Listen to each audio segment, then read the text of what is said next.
전자력은 플레밍 왼손 법칙으로 정의되는데요. 이렇게 주어진 자기장 안에 도선을 두고요. 이 도선에 전류를 흘려줄 거예요. 이렇게 전류를 흘려주면 왼쪽은 들어가는 방향, 오른쪽은 나오는 방향의 전류가 흐르겠죠? 이때 플레밍의 왼손 법칙에 의해서 이 왼손이 엄지손가락은 운동 방향, 검지손가락은 자기장의 방향, 중지는 전류의 방향을 뜻하고요. 이때 오른쪽 도선부터 보면은 이쪽이 전류의 방향, 이쪽이 자기장의 방향이니까 운동은 위쪽을 향하게 되고요. 여기 왼쪽 도선은 들어가는 방향이니까요. 운동 방향이 아랫 방향으로 됩니다. 그렇게 되면 오른쪽 도선은 위로 향하고 왼쪽 도선은 아래로 향하게 되니까 이 힘에 의해서 이 도선이 회전하게 되겠죠. 이것이 전동기의 회전 원리가 됩니다. 그리고 이때 작용한 힘을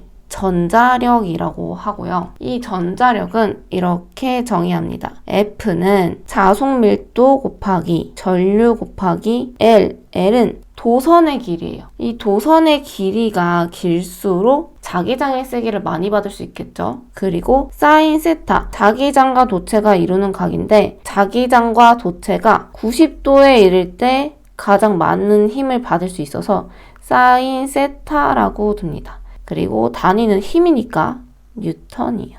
문제를 한번 살펴볼게요.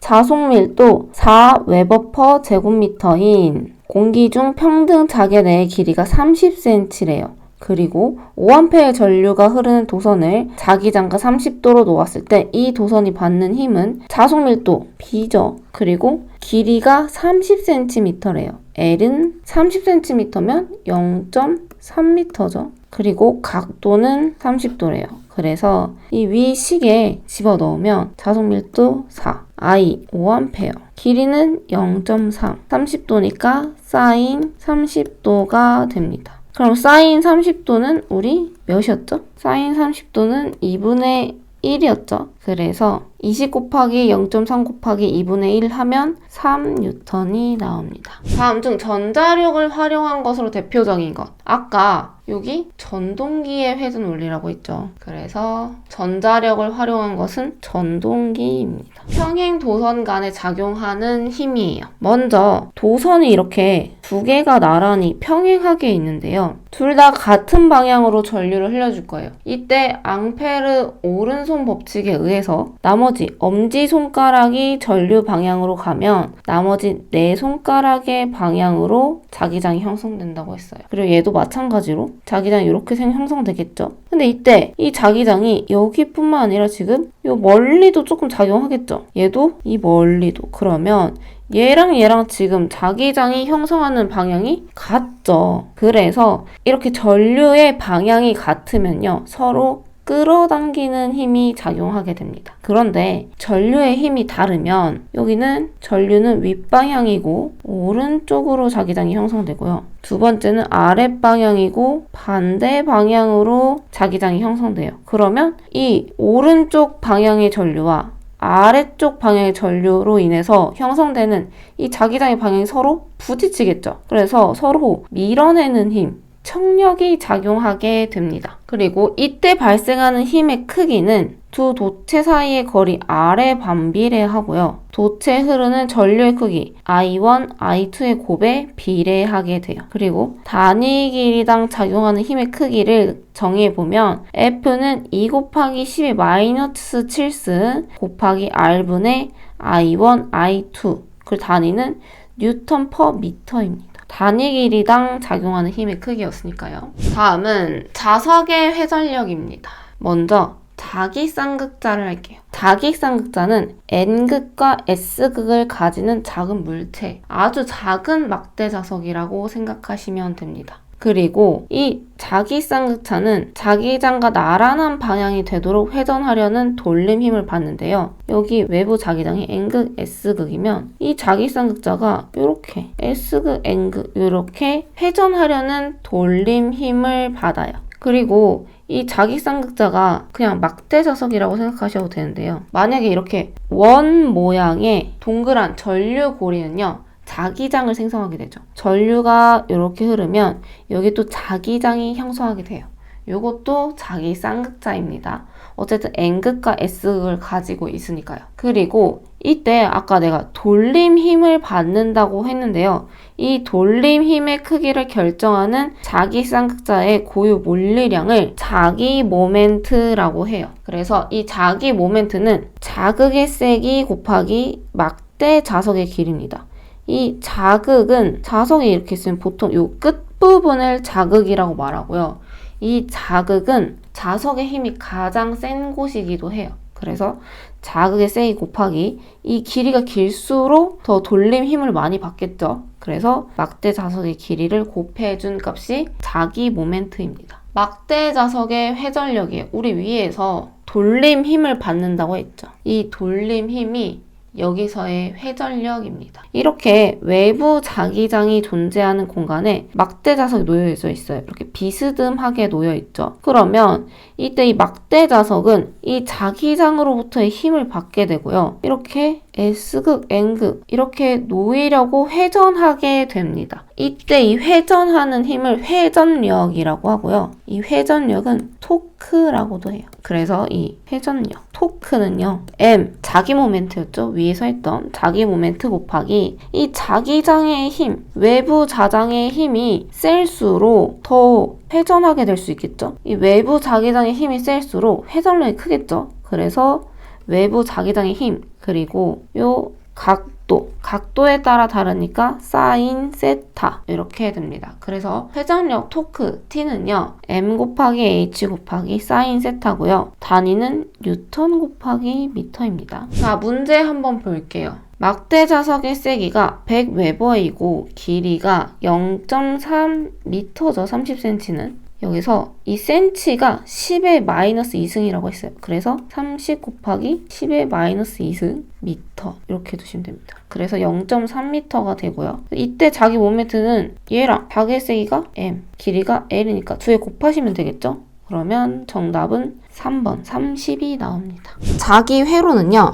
이렇게 철심에 코일을 감아요. 코일을 감아서 여기에 전류를 흘려 보내줄 거고요. 이 전류에 의해서 자기장이 형성됩니다. 그리고 이 자기장에 의해서 이 철심 안에 자속이 발생하게 되고요. 이때 자속이 통하는 통로를 자기회로라고 합니다. 이 자기회로는 전기회로랑 대응되는 개념인데요. 여기서 이 철심에 자속이 흘렀고요. 이 자속을 발생시키는 원천은 기자력이라고 해요. 전기회로에서는 전류가 흐르고요. 이 전류를 발생시키는 원천은 기전력이라고 합니다. 전압을 기전력이라고 해요. 그리고 전기회로에서 전류를 방해하는 것을 저항이라고 하죠. 전기회로에서 전기 저항이라고 하면요. 자기회로에서는 자속의 흐름을 방해하는 것을 자기 저항이라고 합니다. 기자력의 개념을 살펴보면요. 기자력은 자속을 발생시키는 원천을 얘기하고요. 우리 기자력은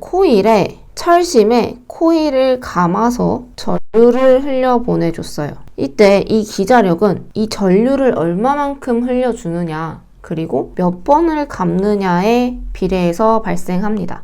그래서 이 기자력 F는요. N 곱하기 I로 정의를 하고요. 단위는 암페어 턴이에요. 이 전류의 단위가 암페어고 건수의 단위가 턴, 몇 번 감았는지 턴이어서 암페어 턴입니다. 자기 저항입니다. 자기 저항은 자기 회로에서 기자력에 의해 발생된 자속이 폐회로를 따라서 통하기 어려운 정도를 말해요. 우리 전기 저항은 뭐였죠? 전기 저항은 똑같죠. 전류가 통하기 어려운 정도를 얘기를 했고요. 전기 저항 R은 로 S분의 L이었어요. 그리고 이때 이 로우는 고유 저항이었죠. 고유 저항인데 얘는 도체의 특성에 따라서 나타나는 애예요. 얘는 얼마만큼 전류가 흐르기 어려운데 를 말하는 애라면 얘와 역수의 관계인 도전율이 있어요. 이 도전율은 얼마만큼 전류가 잘 흐르는데 라는 개념입니다. 그렇다면 고유 저항은 얼만큼 전류가 흐르지 못하는데 도전율은 얼마만큼 전류가 잘 흐르는데의 개념이에요. 둘이 반비례할 수밖에 없겠죠. 역수의 관계입니다. 그래서 이 전기 저항은 로우 S분의 L로도 씁니다. 그리고 다시 자기 저항으로 돌아가면요. 자기 저항도 단면적분의 길이까지는 똑같아요. 근데 여기 전기 저항에서는 얼마만큼 전기가 잘 흐르는데 였다면 자기 저항은 얼마만큼 자화가 잘 되는데의 개념인 투자율이 들어갑니다. 이때 여기 오타입니다. S입니다. 그래서 자기 저항은 뮤 S분의 L 단위는 암페어 턴 퍼 웨버예요. 예제 문제를 한번 살펴보면요. 자루의 길이가 4파이 cm, 자루의 단면적이 0.5제곱미터, 자성체의 비투자율이 뮤 S는 200이래요. 이때 자기 저항은 얼마인가? 자기 저항의 식은 R은 뮤 단면적 분의 L 길이에요. 그래서 이때 문제에서 보면은 길이 4파이 cm, 얘를 미터로 바꾸면 4파이 그냥 두고 cm는 10의 마이너스 2승이니까요. 이렇게 두고 단면적 S는 0.5 그대로 두시면 되고요. 비투자율은 200 넣고, 그렇다면 진공에서의 투자율은 몇이었죠? 4파이 곱하기 10의 마이너스 7승이었어요. 비투자율 200, 단면적 0.5 넣고, 길이 우리 아까 미터로 변하는 4파이 곱하기 10의 마이너스 2승을 넣어주면 4파이 없애주고요. 얘네 계산하면 뭐가 돼요? 10의 2승이 되죠. 그래서 이렇게 없애면 10의 마이너스 5승, 또 얘랑 없애면 10의 마이너스 3승만 남네요. 그래서 10의 마이너스 3승분의 1은 10의 3승이니까요 1000이 됩니다. 답은 3번이에요. 자기 회로에서의 오매 법칙입니다. 우리 오매 법칙이 나왔고 자기 회로라고 하니까 전기 회로에서의 오매 법칙을 안 볼 수가 없겠죠. 전기 회로에서의 오매 법칙은 뭐였어요? V는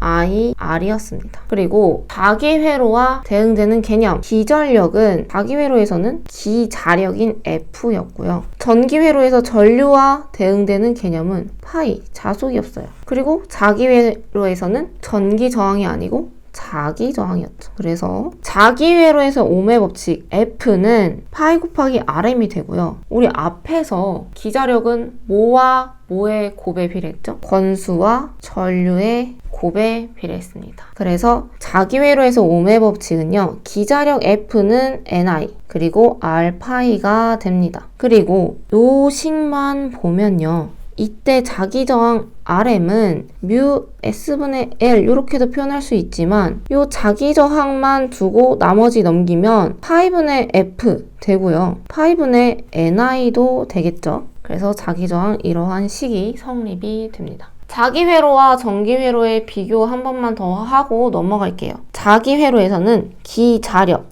F는 NI는 알파였고요. 전기 회로에서는 기전력이었죠. E는 IR, V는 IR 같은 말입니다. 그리고 자기 회로에서는 자속 파이가 흐른다면 전기 회로에서는 전류 I가 흐르고요. 자기 회로에서의 자기 저항 R은 뮤 S분의 L이면 전기 저항은 로 S분의 L이고 시그마 S분의 L로 두기도 합니다. 자기 회로에서 투자율은 뮤고 전기 회로에서의 도전율은 시그마입니다. 그래서 이렇게 정리해 보았습니다.